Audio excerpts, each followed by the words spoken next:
Welcome back. Let's talk about the Enigma machine. I've got an implementation in C posted that I want to go through, but first let me show you some stuff about the machine that so we can have a reference for the code that we're gonna look at.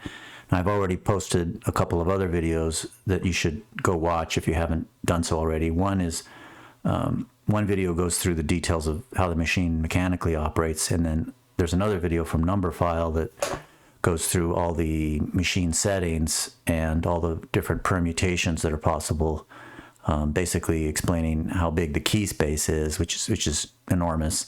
So you should go watch those videos if you haven't already. What I've got up here is this website from the Museum of Computing, I think, that has what they call a virtual Enigma machine. Now, I just want to go through this a little bit so that we have some reference for some of the things that are going to show up in code, okay? So there's a nice little box here. Oh, by the way, so why are we talking about this? So the Enigma is a machine from 1940 or so, from World War II, that the Germans used it to encrypt their messages during the war. And it's a very important machine because a lot of the work that was done to crack these codes by the British in a place called Bletchley Park was really important to the foundation of modern computer science. They developed a lot of the theory and some of the early machines that, developed into our modern computing. So it's important to know a little bit about it historically if you're a computer science student. Also, some of the theory relates to what we've been talking about, like the combinatorics of the key space and the idea of functions and reversible functions and the idea of composition of functions.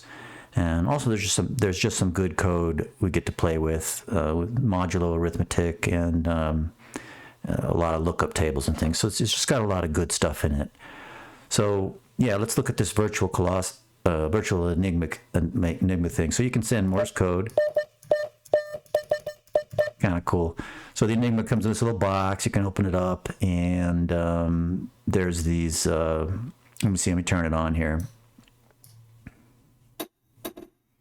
You know what? I think it was on already. Yeah. So when I click these buttons, that's the input, and then a light shows up for the output. So if I click a Z, an X comes out. Click a T, Q comes out. Now you'll notice if I click T again, if I keep clicking T, a different light lights up every time. That's because the cipher inside this machine is basically changing with every keystroke. So every input is basically, well, kind of like a new cipher, all right? Because you have these rotors inside that are turning. So let me show you that. You can open up this little door. There's 3 rotors, and you can change the starting position. That's this fiddling with these little knobs right here. You can let me open the cover. You can take the rotors out, and there's a box of rotors here. You can swap. So there's 8 total rotors in these boxes, and you choose 3 to put in the machine. Each rotor has a ring on it. Let's see if I can get this thing to. I can't, but these rings turn independent of the rotor, and then inside the rotor is a bunch of wiring. So you can sort of think of each rotor as a random cipher, basically.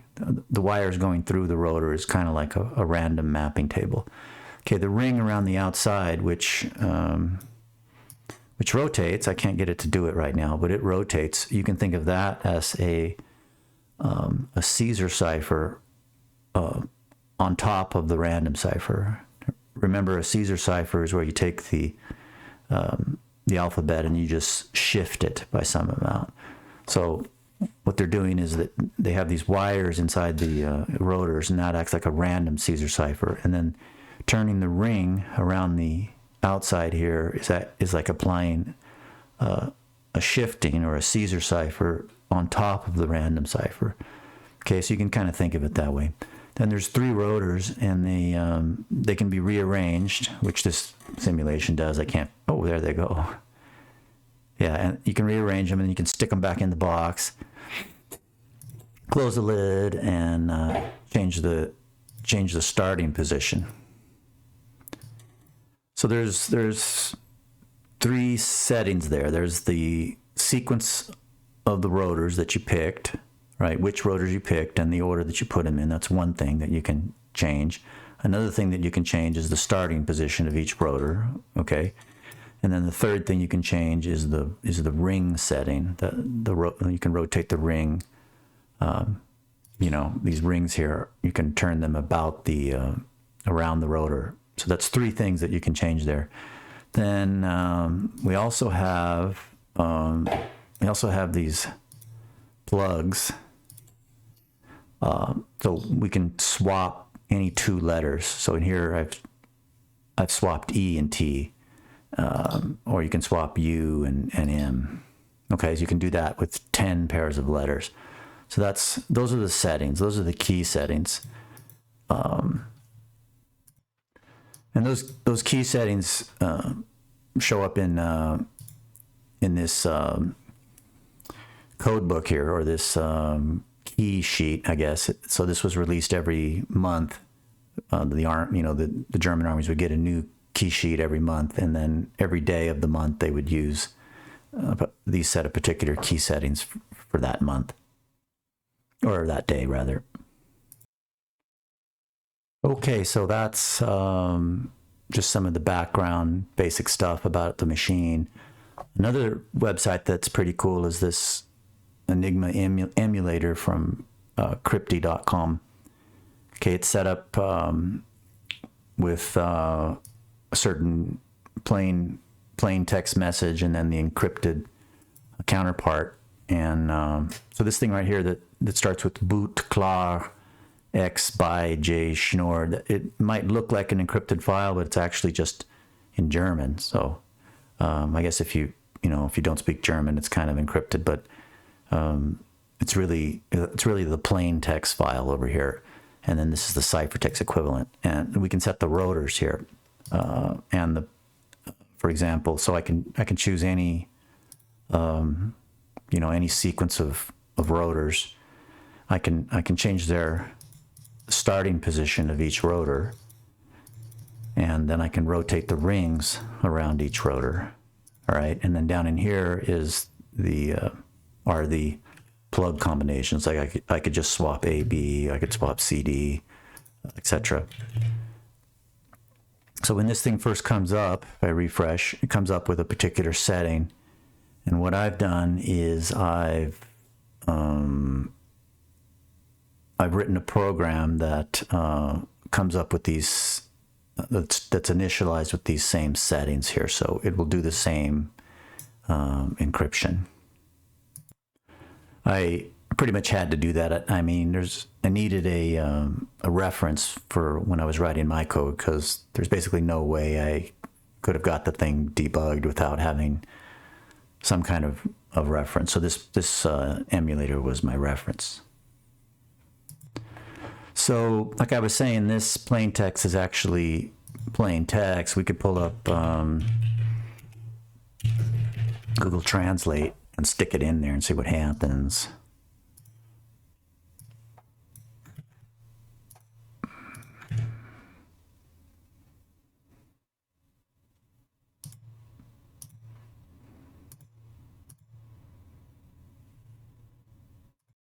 And nothing is happening. So let me just pull it up in Google. So there it is in Google.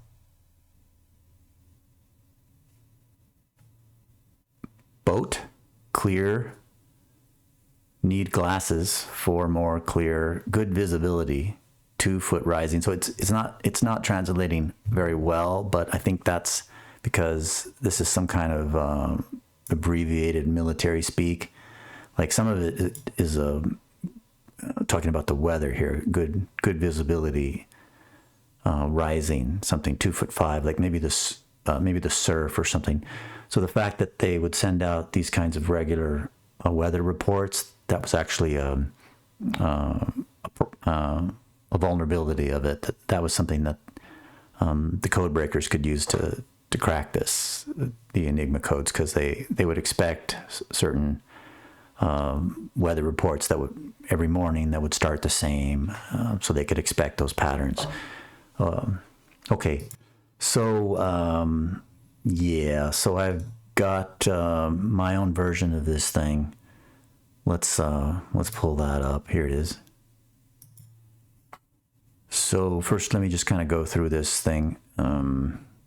It's got some good code in it.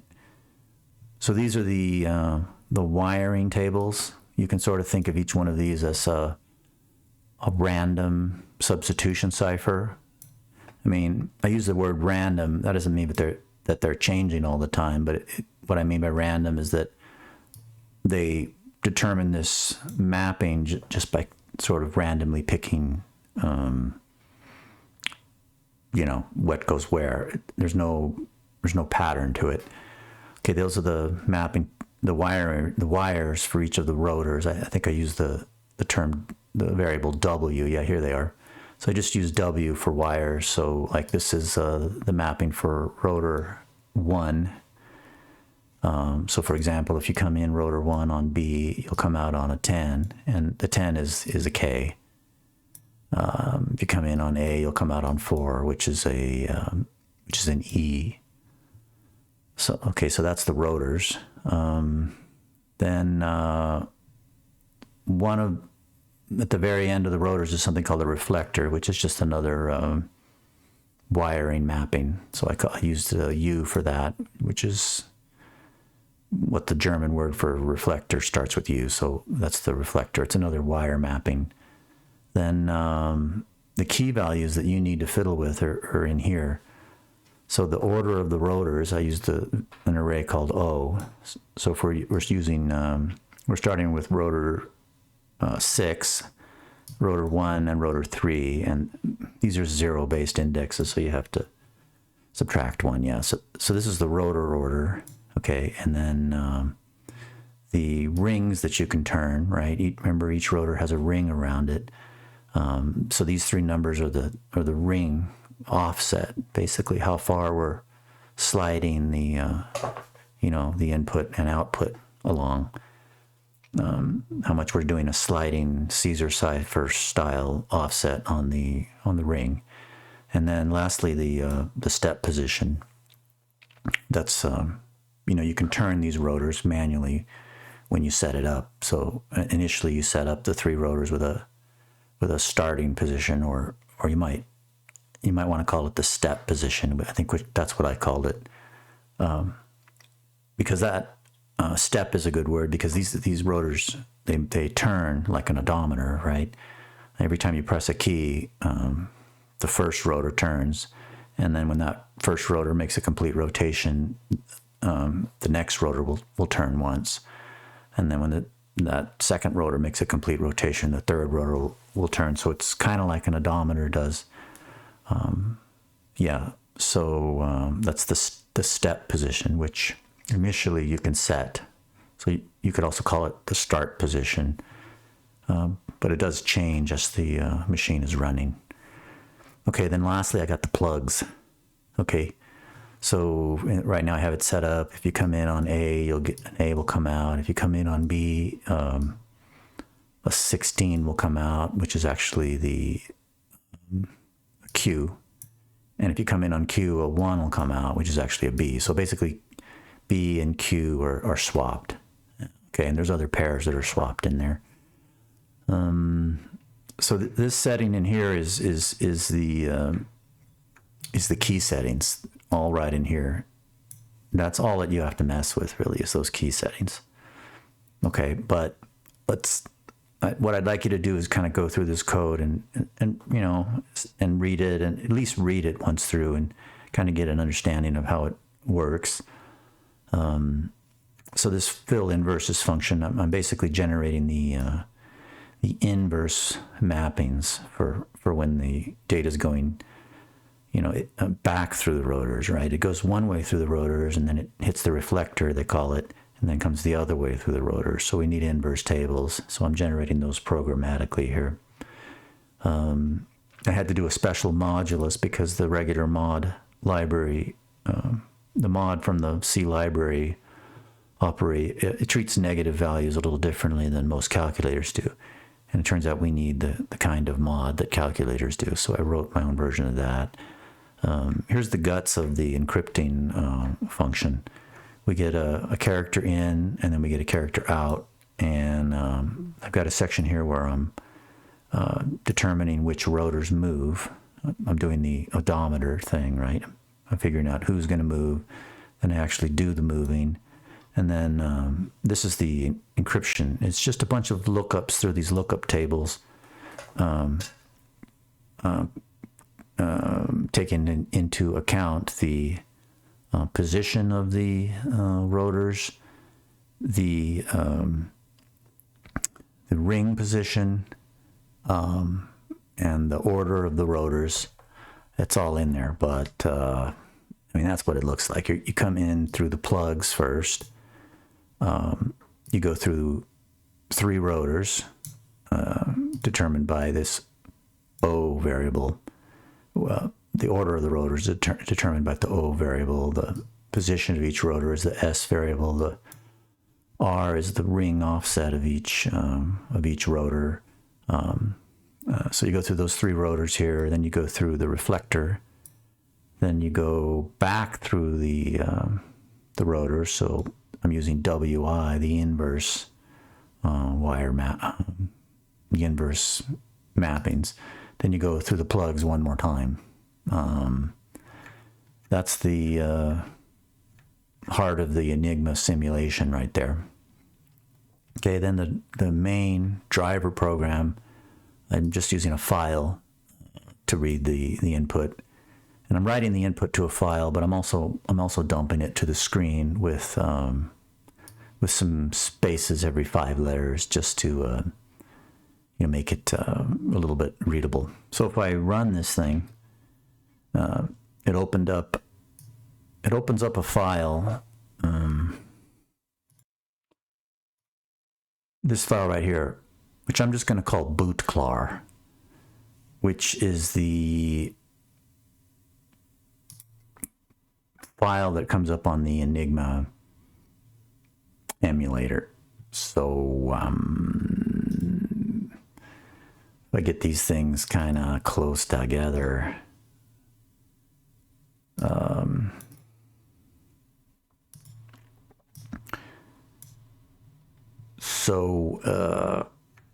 you can see that it works. See, I've got WGRXM. I'm ending with YVHVUX.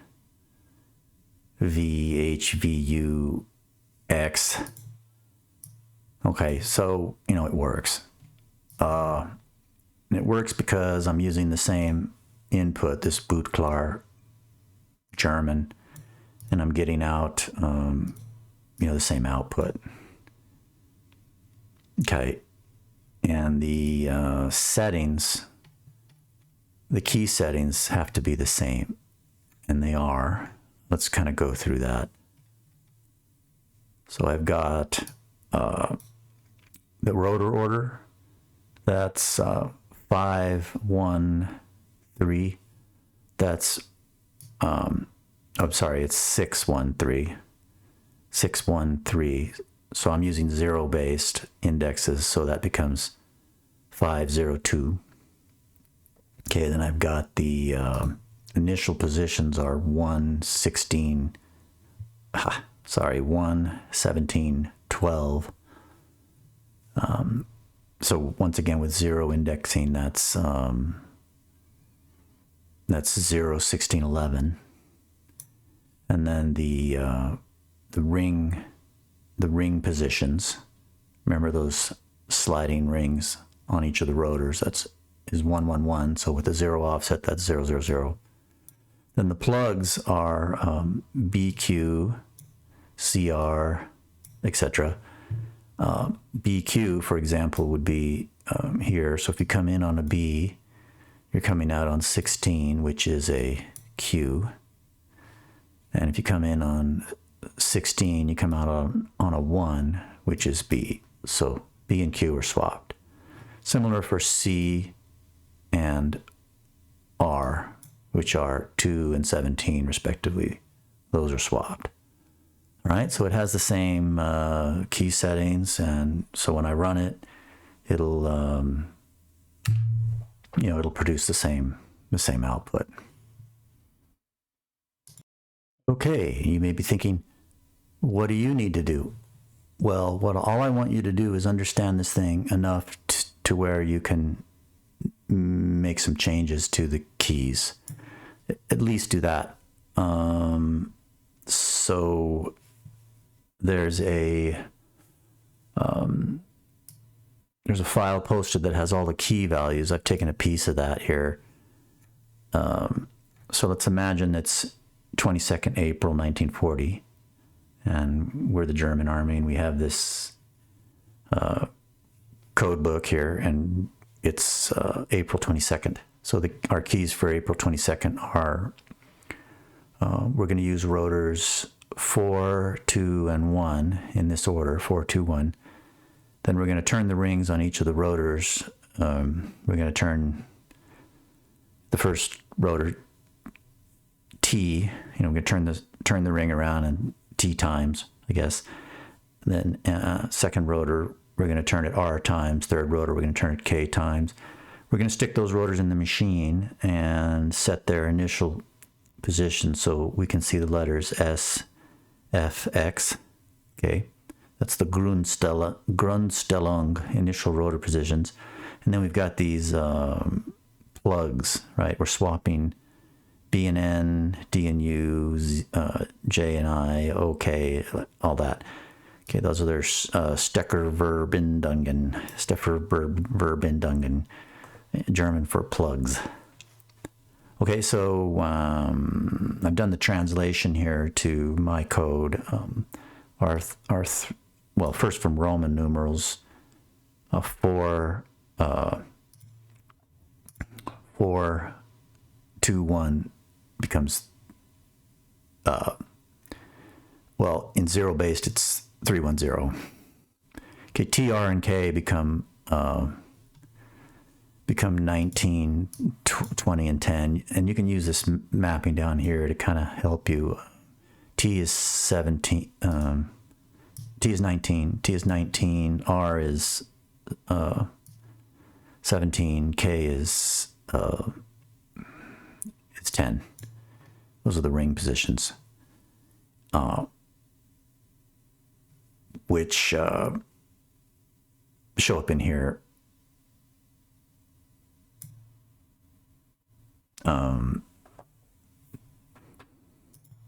No, and they show up in here. Yeah, sorry, they show up in here. That's the hardest part of this lab, is just keeping all of this stuff straight. So those are the ring positions. Then the initial rotor positions, or the Grundstellung, or 18,523, those show up here. And then all of this Steckerverbindungen, the German plugs. We're swapping B and N, that's 13 and 1, that's B and N. Then we're swapping D and U, that's 20 and 3, like that. Okay, if I take all of this stuff and I pre-prepared it here because I'll screw it up if I try and do this in real time, and I just dump it into my my source code here. Okay, and then I want to set up the machine, the emulator, to just to check that I did it right. I want to set it up with the same pattern. So I'm using rotor 4, then rotor 2, then rotor 1. And then my rings are, I can just use the letters T, R, K there. T, R, K. Those are my Ringstellung. Then my initial rotor positions are SFX.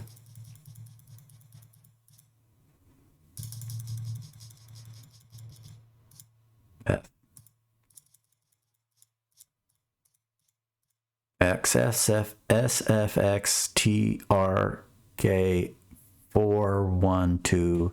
I need my plugs. Those are my plugs. Let me give it something to code here. Or something to, yeah, code. So we'll just do hello world. Okay, so according to this machine, hello world is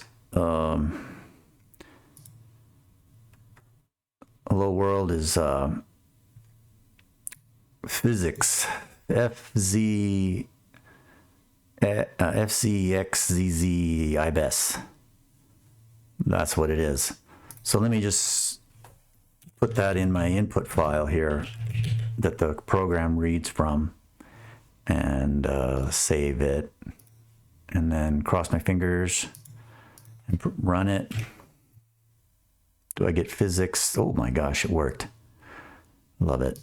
I get physics IBES, which is, you know, the encrypted hello world. The cool thing about the Enigma machine, which of course, if it didn't do this, it wouldn't be useful. It goes backwards, you know. So if you take the ciphertext and stick it in the, copy and paste it into the plain text window, it does the reverse translation. The hello world comes out, which is kind of amazing that even works, considering, you know, it's not exactly intuitive to understand that that this thing goes backwards without having to change any of the settings, but it, you know, it does. So yeah, that's what you need to do. Okay, I think the only thing I've done is I've given you maybe a different day for the code, different day from the code book. So you'd have some different numbers that you need to encode in here. Okay, I think that's about it. There's some other instructions posted that give you the details of what I'm asking you to do, but basically you're not going to have to do anything other than change these initial settings, which what you're doing, you're pretending to you know, select some rotors, turn their rings, put them in the machine with a certain initial rotation, plug in a bunch of wires, and you know, you're good to go. Just stick that information in these tables here. So hopefully this is a good kind of a basic introduction to how this Enigma machine works. Like I say, it's important historically. Alan Turing and Bletchley Park did, you know, a lot of amazing work that helped establish modern computer science. And the code in this lab is, you know, I don't know, it's fairly straightforward. It would be good for you to read it, you know, as time permits. But as a minimum, just get the key values in there so that you can decode something. All right. So I hope this helps. I hope you have a little bit of fun and learn a little bit about Enigma machine. Thanks for listening. See you next time. Bye-bye.